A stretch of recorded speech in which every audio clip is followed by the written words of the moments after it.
You've been here before. Week 1, you don't miss a single session. The alarm goes off, and you're already moving. The goal feels real.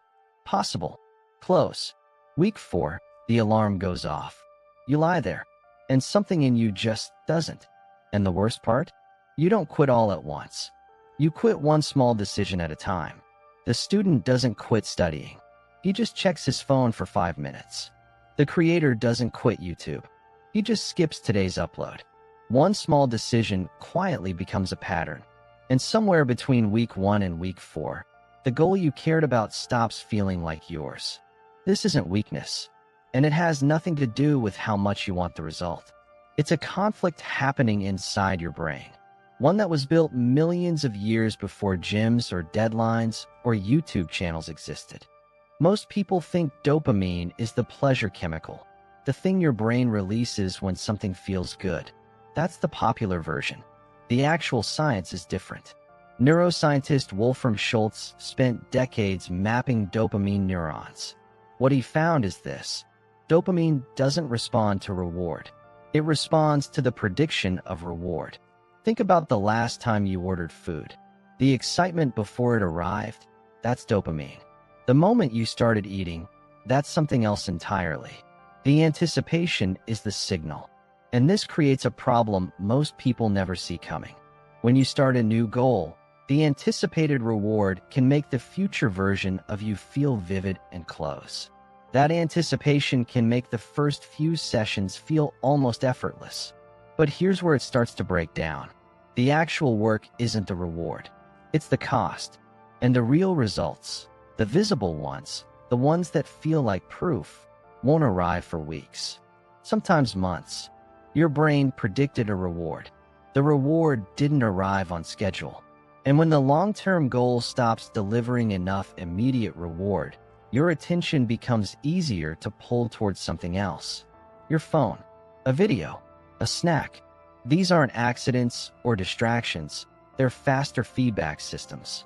Your brain isn't choosing laziness.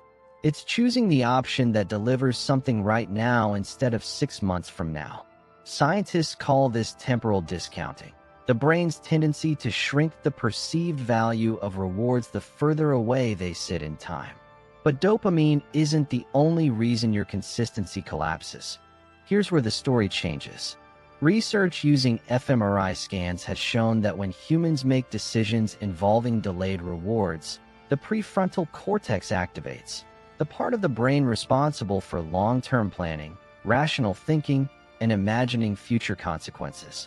But when an immediate reward is available, the brain's emotional and reward systems pull attention in a different direction, toward what's right in front of you, right now. Immediate rewards can pull attention quickly, while deliberate long-term thinking takes more effort. This is why a gamer can play for 6 hours while a student loses focus after 30 minutes. It isn't attention span. It isn't discipline. Gaming delivers small, unpredictable rewards continuously. New challenges, small wins, constant feedback. The brain stays engaged because the reward keeps arriving. Studying delivers nothing measurable for hours, then a grade weeks later. The brain isn't broken in either case. It's doing exactly what it was built to do. Most people never hear the next part, and it explains why stress makes everything harder. Research showed that elevated cortisol, the stress hormone, degrades prefrontal cortex function over time.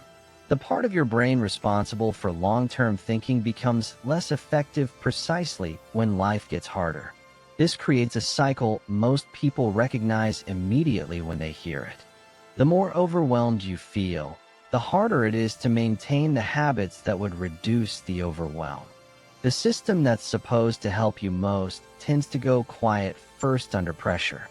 It's not that people quit when things get hard because they're weak. It's that the neural architecture supporting long-term thinking is the first thing stress compromises. So what does the science actually suggest? The answer isn't stronger willpower. Research has challenged the idea that willpower works like a fixed muscle that simply needs more exercise. The picture appears to be more complicated than that. What the evidence more consistently points toward is something different, reducing the decision itself.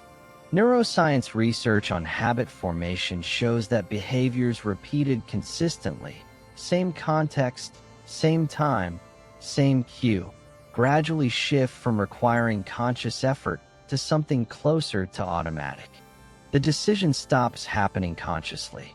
The behavior happens anyway. Don't decide tomorrow whether you'll work out.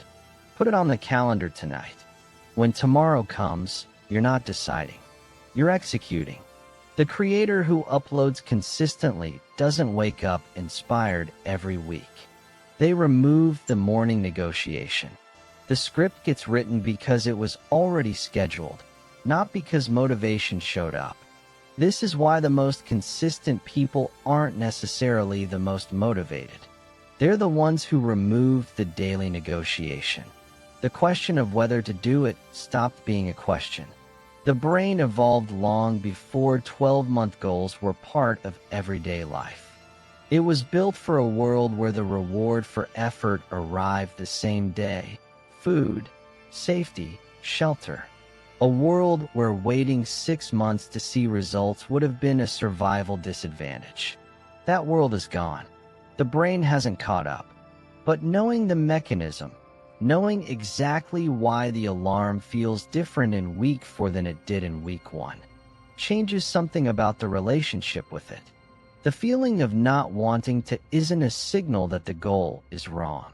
It isn't proof that you've failed or that you're different from the people who succeed. It's the brain doing what brains do. Your brain will keep asking for an easier option. It will keep asking for faster feedback. It will keep telling you that tomorrow would be better. And consistency begins the moment you stop negotiating.